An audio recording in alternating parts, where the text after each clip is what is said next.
Gênesis 35, do verso 16 a 29. A palavra do Senhor nosso Deus diz assim: Partiram de Betel e, havendo ainda pequena distância para chegar a Efrata, deu à luz Raquel um filho, cujo nascimento lhe foi a ela penoso. Em meio às dores do parto, disse-lhe a parteira: Não temas, pois ainda terás este filho. Ao sair-lhe a alma, porque morreu, deu-lhe o nome de Benoni, mas seu pai lhe chamou Benjamim. Assim morreu Raquel e foi sepultada no caminho de Efrata, que é Belém. Sobre a sepultura de Raquel, levantou Jacó uma coluna que existe até ao dia de hoje.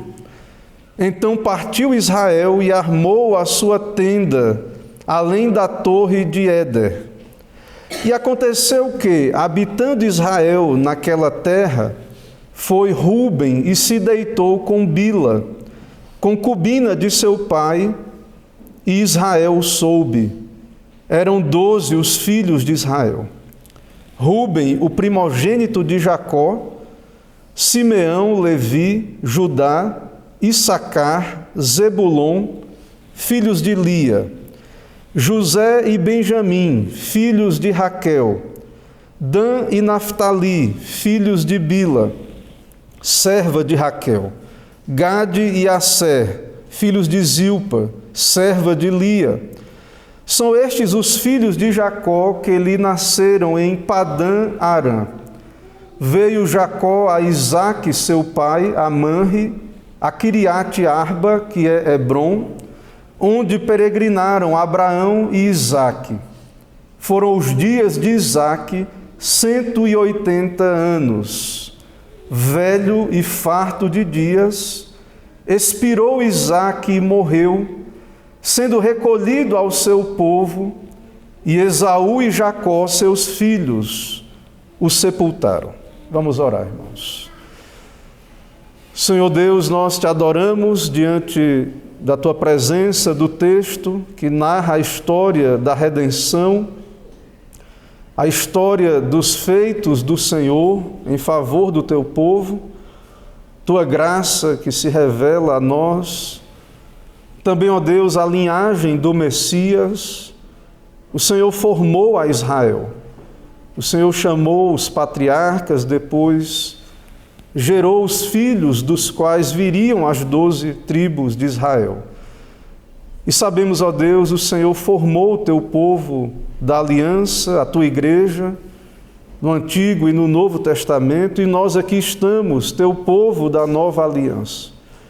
Pedimos, ó Deus, que o Senhor fale ao teu povo, venha o teu reino aos nossos corações, usa o texto lido, nos faz olhar para Cristo Jesus, que teu evangelho seja anunciado, também a tua lei, que sejamos exortados pela tua lei, confrontados por ela, e que possamos reconhecer a necessidade que temos do evangelho de Cristo, e que o Senhor mesmo conduza a cada um de nós, os já salvos, ao conforto, à santificação, e aqueles que ainda não são salvos, ó Deus, não estão em Cristo, que venham ser quebrantados e humilhados, que venham ser conduzidos à cruz de Cristo.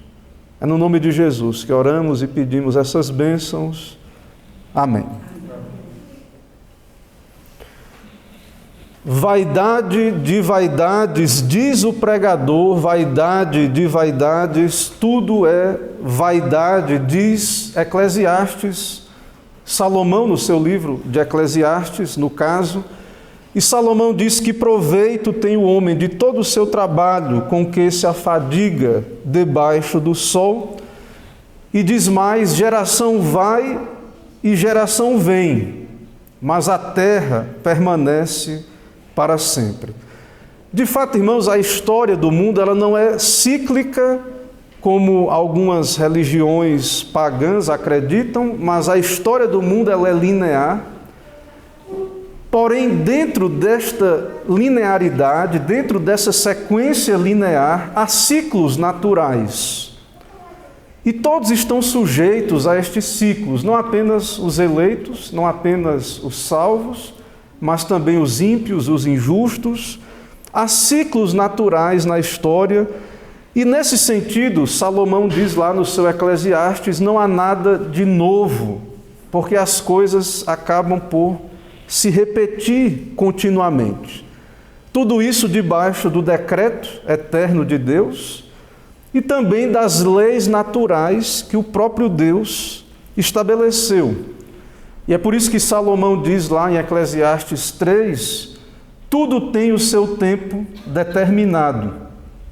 E há tempo para todo propósito debaixo do céu. Há tempo de nascer e tempo de morrer. No nosso texto, irmãos, que é um texto que fecha um ciclo, como temos argumentado, nosso texto de Gênesis 35 é um texto que traz um fechamento do ciclo das peregrinações de Jacó, é o fim do relato, embora Jacó ele continua a aparecer na sequência, mas não terá mais um protagonismo. De fato, o autor sagrado Moisés irá se concentrar nos 12 filhos, a história de José e dos demais patriarcas. Então, esse capítulo ele tem uma nota de fechamento de ciclo. E nesse contexto, nós temos aqui relatos também de partidas, de mortes. Temos 3 mortes registradas aqui nesse capítulo 35 de Gênesis. Então nós temos o fechamento de uma era, o fim de uma era, digamos assim, nesse capítulo. Nesse contexto, em meio ao fim de uma era, a partida que veremos de Débora, ama de Rebeca, temos a partida de Raquel, temos também a morte de Isaque. E em meio a esse momento de transição geracional, de uma geração para outra, há então todos esses eventos que já acompanhamos, alguns deles no começo do capítulo. Nós vimos então Jacó sendo chamado a atenção por Deus para cumprir o seu voto que tinha feito. Se o Senhor fosse com ele iria adorar o Senhor em Betel e tudo mais aquilo que já falamos também sobre essa questão do pastoreio de Deus para com Jacó.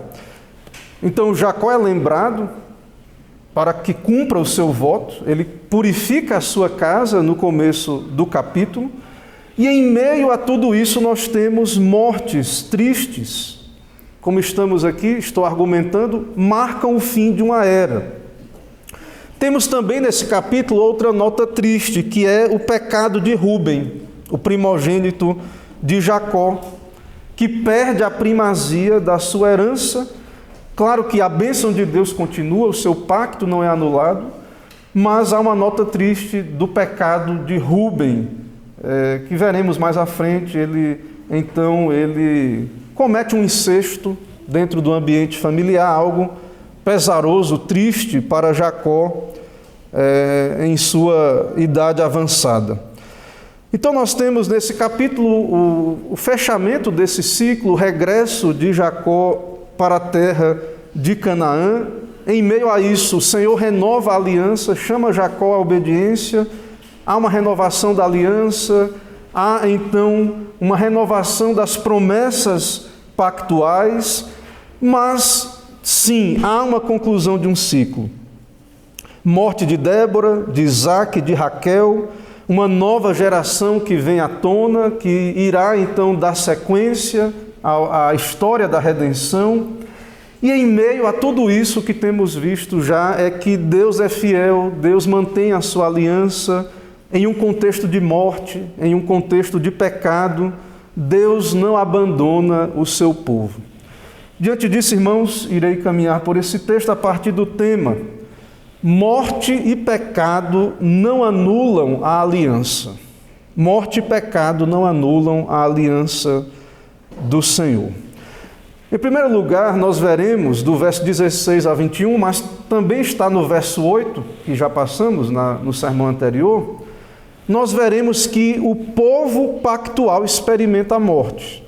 O povo pactual experimenta a morte. No verso 8, está registrada a morte de Débora. Verso 8 diz: morreu Débora, ama de Rebeca, e foi sepultada ao pé de Betel, debaixo do carvalho, que se chama Alon-Bacute. E então, do verso 16 em diante, nós temos aí a morte de Raquel. Verso 16 fala do parto penoso, e nós veremos aí, Raquel dá à luz a Benjamim, e ela morre ao dar à luz. E no final do capítulo, na verdade é outro verso, está deslocado aqui da nossa sessão, o verso 29 registra que Isaque, o patriarca, pai de Jacó, morre. Velho e farto de dias expirou Isaque e morreu, sendo recolhido ao seu povo. E Esaú e Jacó, seus filhos, o sepultaram. Irmãos, então o povo de Deus, o povo pactual, os eleitos, vivem debaixo do sol, como o Eclesiastes diz, vive sujeito às enfermidades, à morte, experimenta a morte, e mesmo em meio a um caminho de obediência. Lembre que Jacó foi a Siquém, não foi a Betel, não cumpriu o seu voto. Deus, o Senhor, o chama a atenção e ele passa a obedecer. Chama os seus filhos a estarem puros, a tirarem do meio de si os ídolos. Jacó chama a sua família à purificação, a estarem prontos para adorar a Deus, para prestar culto a Deus. E em meio a um contexto de obediência, que alguns podem dizer assim, mas agora que eu estou obedecendo a Deus, vem tantas lutas, experimento enfermidades e morte, alguns consideram estranho isso. Mas veja, em meio a um retorno à obediência, temos aqui 3 mortes aqui neste capítulo. Temos então estas coisas tristes acontecendo, o pecado de Rúben, que veremos mais à frente. A primeira morte do capítulo é de Débora. E quem é Débora? Débora, o texto diz, é ama de Rebeca. Lembra lá, quando vimos, por volta do capítulo, se eu não me engano, capítulo 24, quando Abraão manda o seu servo Damasceno Eliezer buscar uma esposa para Isaque? Pronto, lá, quando Rebeca vem, ela vem com esta ama. E esta ama, então, ela é registrada aqui a sua morte. Há uma tristeza muito grande e ela é uma pessoa muito importante, esta Débora aqui, porque ela atravessa esse período patriarcal. Ela então morre farta de dias, vive muitos dias, tudo indica uma vida longa, tal qual Abraão, possivelmente por volta aí dos seus 180 anos, o que era comum no período patriarcal. Não é comum nos nossos dias, mas ao ler os relatos aqui do período patriarcal, isso é comum.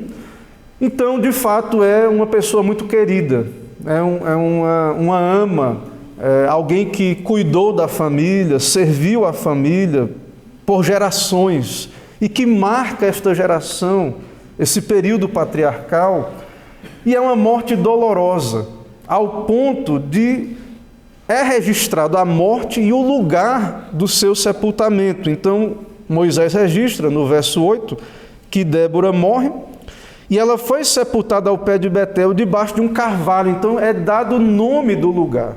É escolhido um lugar, um carvalho, um lugar onde as pessoas saberiam, de fato, localizar, e é dado um nome. Na sequência do nosso texto, nós temos a morte, veremos a morte de Raquel e de Isaque. Mas no caso de Débora, o nome desse carvalho é Alon-Bacute, é isso que está aí? Alon-Bacute significa o carvalho do choro, ou o carvalho do pranto.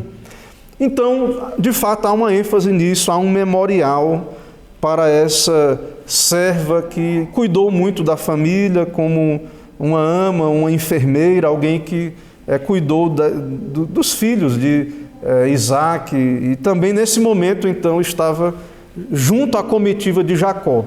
Então, Débora ama de Rebeca, mas pelo contexto, pela nota, ela agora estava junto com a comitiva de Jacó.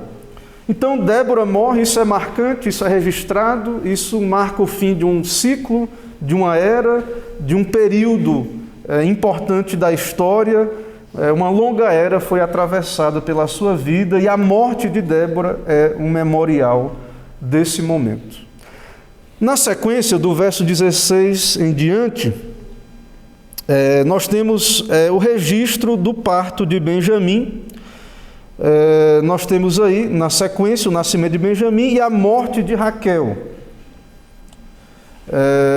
Então nós temos que Raquel morre, uma morte marcante, a esposa amada de Jacó.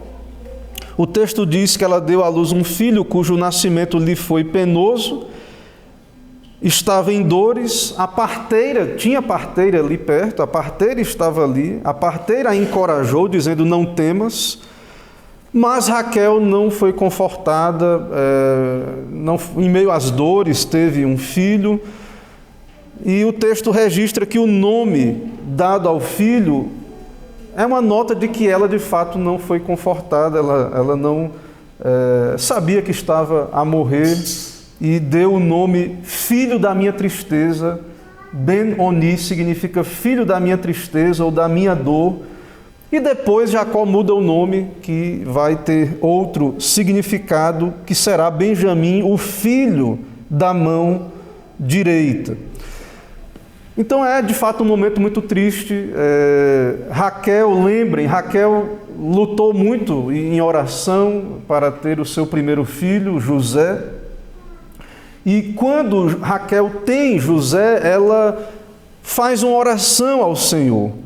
E qual foi a oração que ela fez? Que o Senhor me dê outro. Que o Senhor me dê outro filho. Lá em Gênesis 30, 24, ao batizar José, ela diz o seguinte: e lhe chamou José, dizendo: dê-me o Senhor ainda outro filho. Que o Senhor me acrescente outro filho.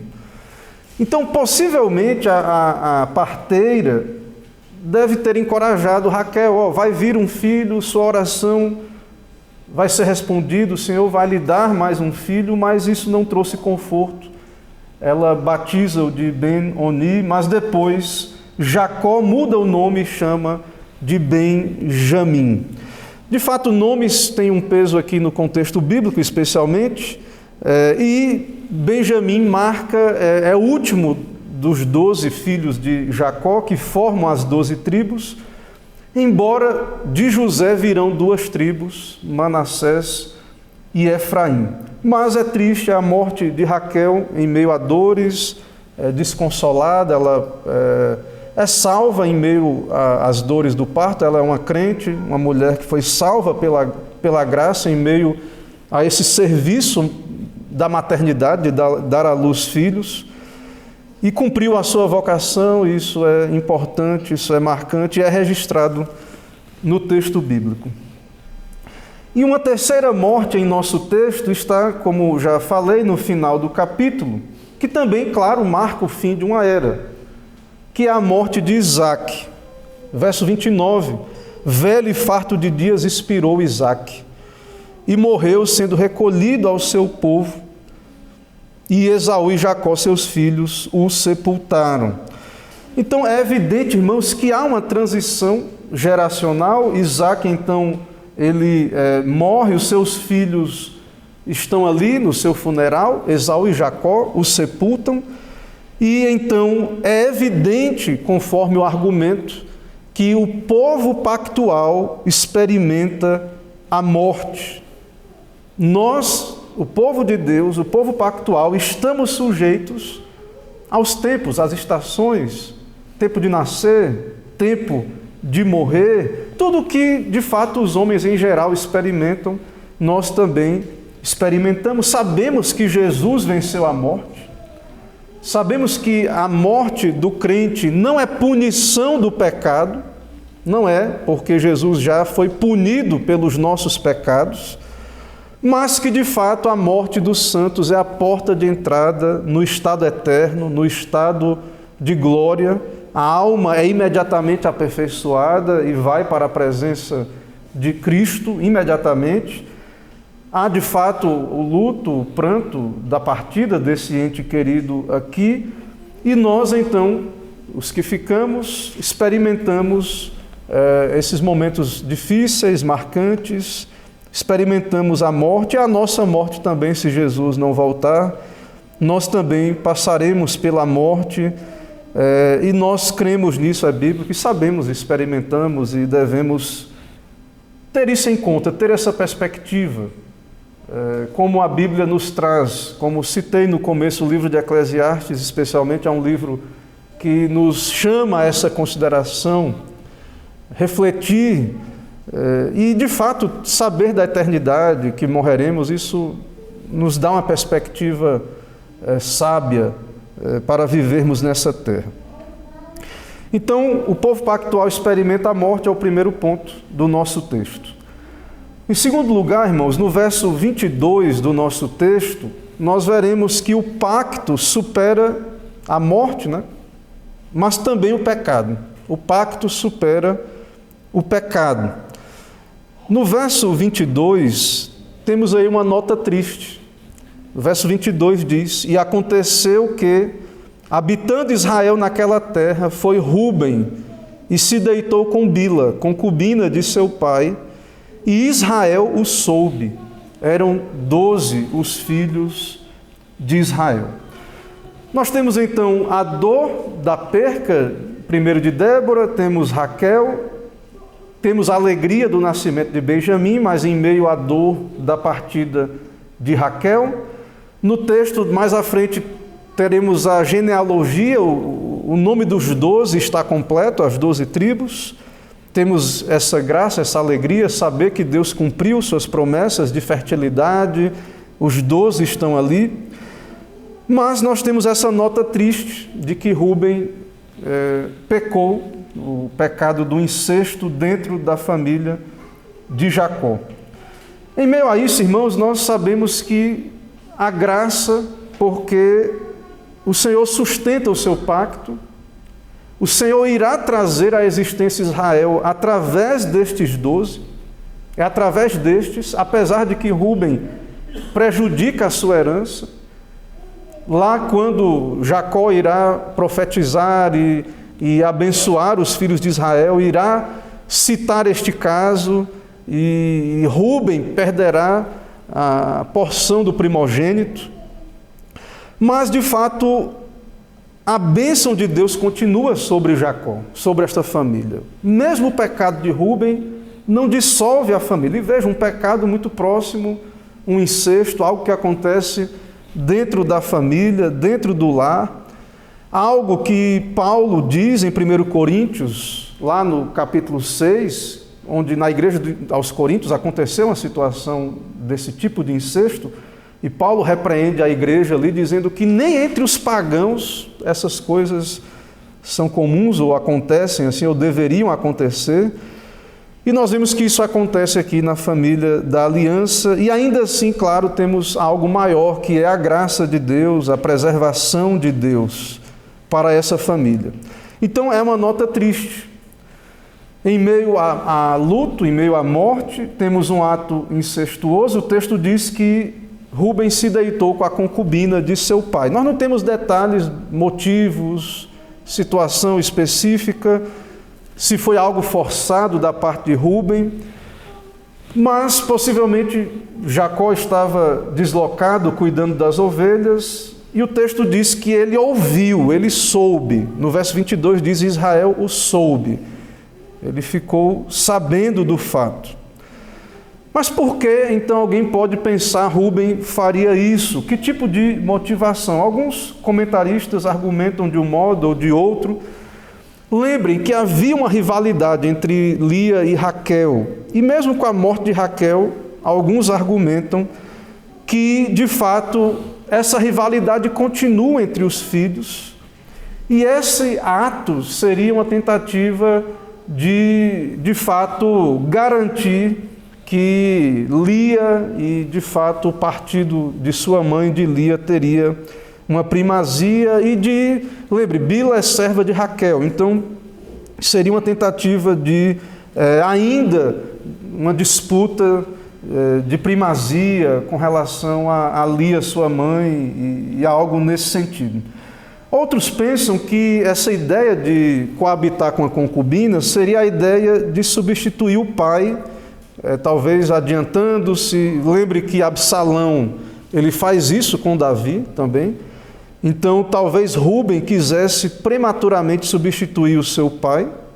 Mas, de fato, irmãos, nós não temos nenhuma informação sobre as motivações. Isso são conjecturas que os comentaristas fazem. Finalmente, essa é uma nota triste sobre a situação de Rúben e da família. O que nós temos é que, apesar disso, apesar dessa nota triste, nós temos aqui a família formada, os 12, e Deus vai cumprir suas promessas. O Messias virá. Os 12 patriarcas estão aí, o Messias virá, Cristo está reinando. Rúben será disciplinado, será punido pelo seu pecado. A Bíblia condena esse pecado.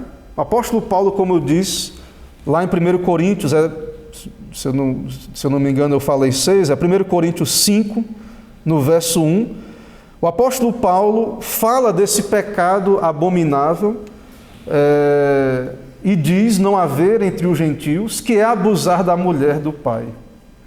Então, de fato, Rúben será disciplinado, perderá a primazia, mas a graça de Deus é maior e certamente foi perdoado por graça e faz parte das 12 tribos e teremos então os seus descendentes possuindo a terra de Canaã.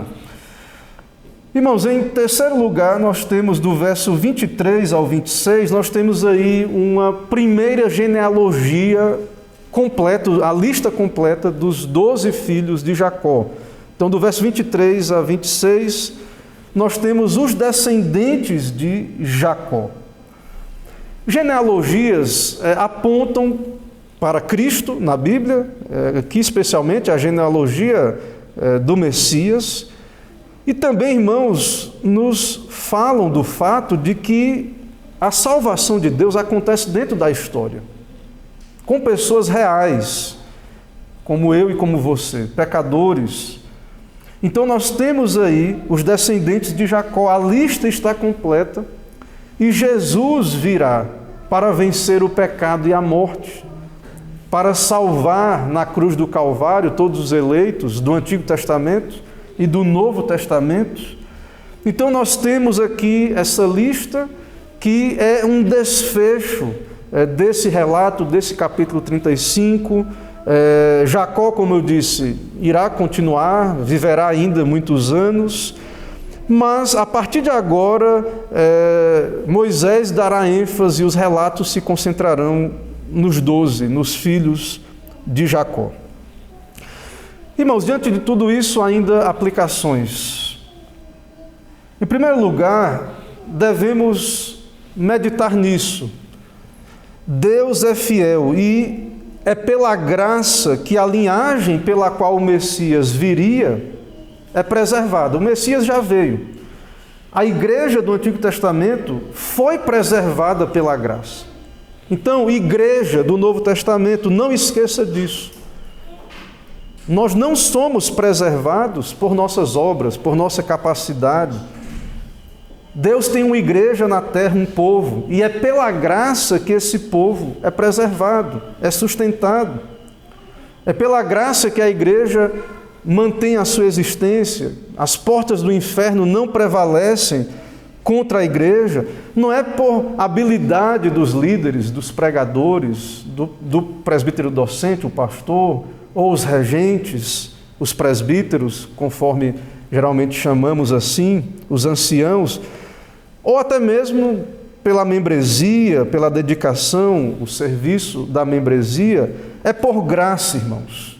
Então nós vemos aqui que, apesar do pecado de Rúben, a família da aliança é preservada. Apesar dos nossos pecados, apesar dos pecados da própria igreja, o Senhor sustenta o seu pacto, sustenta a sua aliança. Aqui no nosso texto, pela graça, temos os 12 patriarcas. Pela graça, teremos as 12 tribos, ou seja, a família, o povo pelo qual o Messias virá é preservado, foi preservado pela graça, e nós agora também somos preservados somente pela graça. Então louve, adore ao Senhor, seja grato por sua graça em Cristo. Sabemos, quando falamos que é pela graça, é que não é por obras, não é por nossas obras, por nossa capacidade. E essa graça, é claro, aponta para Cristo, porque é somente por meio dele que nos é concedido graça. Em segundo lugar, nós também aprendemos, irmãos, que existe dor e sofrimento mesmo no caminho da obediência. E o povo do pacto, os eleitos, experimentam tudo isso. Sofrimento, dor pelos nossos próprios pecados, pelos pecados dos nossos irmãos, do nosso próximo, também a ação da tentação de Satanás nesse mundo. O fato é que existe dor e sofrimento. Temos aqui no nosso texto, por exemplo, a dor e o sofrimento pela morte de Débora, de Raquel, de Isaac. Temos a traição do primogênito Rúben. E mesmo em meio à dor e à morte, as promessas pactuais continuam. Apesar da morte, Deus continua a abençoar o seu povo. Experimentaremos a morte, mas Cristo já venceu a morte. E a bênção do Senhor é maior do que o nosso pecado, o pecado do nosso próximo, até mesmo a morte. O Senhor Jesus nos ensinou que haveremos de passar por muitas tribulações e que venceremos pela sua graça, pela justiça que é dele. E diante disso, irmãos, nós temos aqui um texto que fala sobre 3 pessoas que partiram, que morreram, e nós temos aqui um funeral.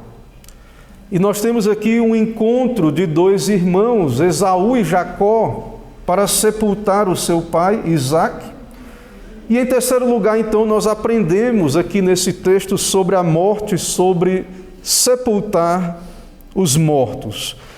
Veja que, claro, Jacó ele é um peregrino. Ele foi a Betel por obediência, mas ele agora já peregrina, ele já habitava em tendas e ele peregrinou pela terra de Canaã. Esaú já tem seu território em Seir. E nós vemos aqui que na morte de Isaac, os 2 irmãos se encontram para sepultar o seu pai. De algum modo, então, houve paz entre esses 2. Esaú, Esaú é um filho da aliança. Embora não é um eleito, embora não é um regenerado, embora ele esteja ali como filho da aliança, mesmo que seja algo formal, mas ele tem esse direito como filho de Isaac, e de algum modo faz parte e está ali, é um filho. E nós vemos sobre a morte, devemos observar que de fato a morte ela é um rito familiar. Em muitas culturas, e não é diferente hoje, é um momento de reuniões familiares, onde há um encontro entre parentes e até outras pessoas que conheceram aquele que partiu. Ou seja, é um tipo de evento social. E no tempo que a gente vive, um tempo tão secular, as pessoas, muitas não pensam em Deus, em Cristo, na religião, mas quando há um velório ou um sepultamento, muitos comparecem, até ouvem ali alguma pregação do Evangelho e, infelizmente, muitos depois não meditam, esquecem destas coisas. Mas, para além de ser um evento familiar, um funeral, também é um evento religioso. Porque, veja, e o texto nos diz quando Raquel morreu, no verso 18, ao sair-lhe a alma. Veja como o texto descreve a morte, né? Ao sair-lhe a alma, e aí entre parênteses diz, porque morreu. E por mais que nós vivamos num tempo secular, as pessoas não creem em alma, não creem em Deus, nós sabemos que essas coisas são assim. Deus nos criou corpo e alma, a natureza humana, e a morte causa essa separação de corpo e alma. E a morte, então, é um evento religioso, porque nós somos seres religiosos, temos Deus, temos alma. É claro que o mundo tenta secularizar isso. O mundo tenta secularizar. E quanto mais o mundo seculariza a morte, mais nós vemos, por exemplo, muitas vezes, tornar esse momento algo irrelevante, às vezes aquela ideia de que não precisa uma consideração, uma meditação, uma casa do luto, e aí toda essa ideia muitas vezes apenas discretamente crema-se o corpo ou qualquer coisa assim. Mas nós vemos, irmãos, que a palavra de Deus nos chama a meditar nessas questões espirituais, ter a eternidade em perspectiva, de que a morte de fato é um evento que nos lembra, todos nós temos uma alma, todos aqueles que estão aí, todos que irão partir dessa terra, experimentarão isso. A alma irá sair do corpo e a alma vem de Deus e de algum modo, sim, sempre volta a Deus que o deu. Então, as pessoas tentam secularizar, até mesmo essas funerárias modernas, criam aquelas capelas e tentam neutralizar o aspecto religioso da morte.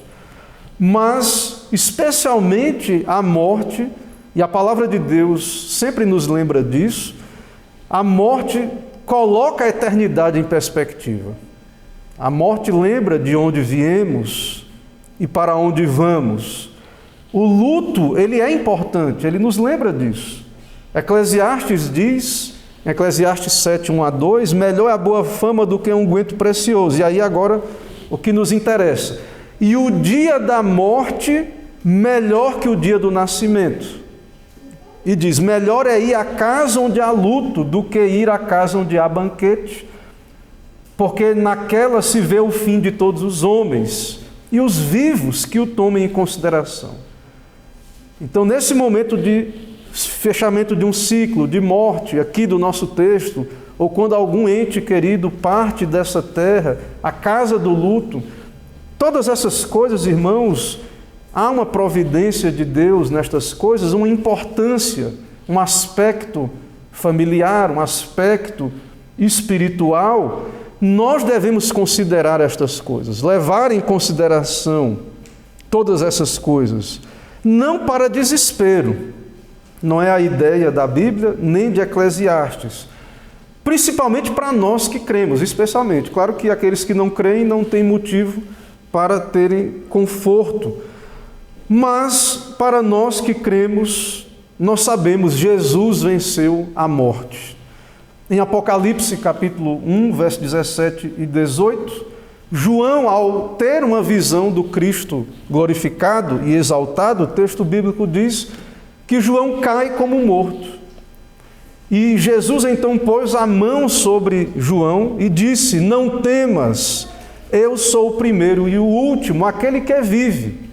Estive morto, mas eis que estou vivo, pelos séculos dos séculos.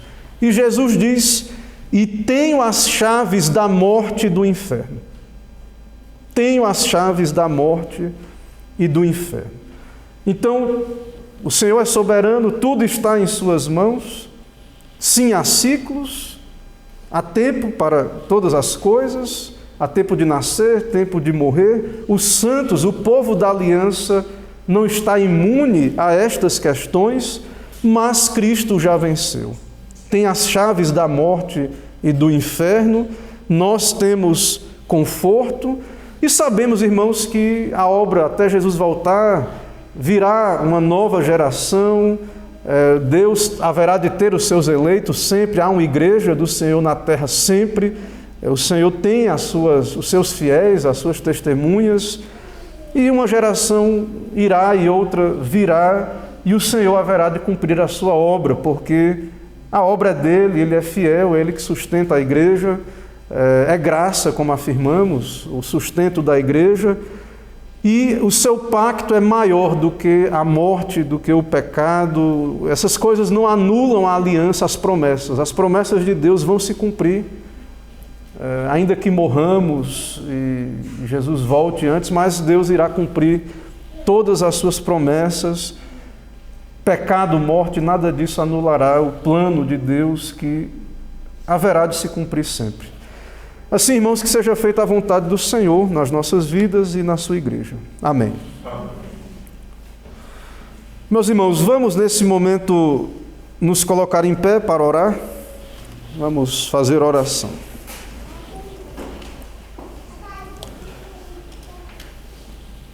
Senhor Deus Todo-Poderoso, te adoramos no teu santo dia, te agradecemos, ó Deus, pela tua palavra maravilhosa, escriturada, inspirada, que nos é dada, que nos chama a uma perspectiva espiritual, a meditar nestas coisas, a considerar também a tua providência, ó Deus, em meio às lutas, ao luto, às aflições dessa terra.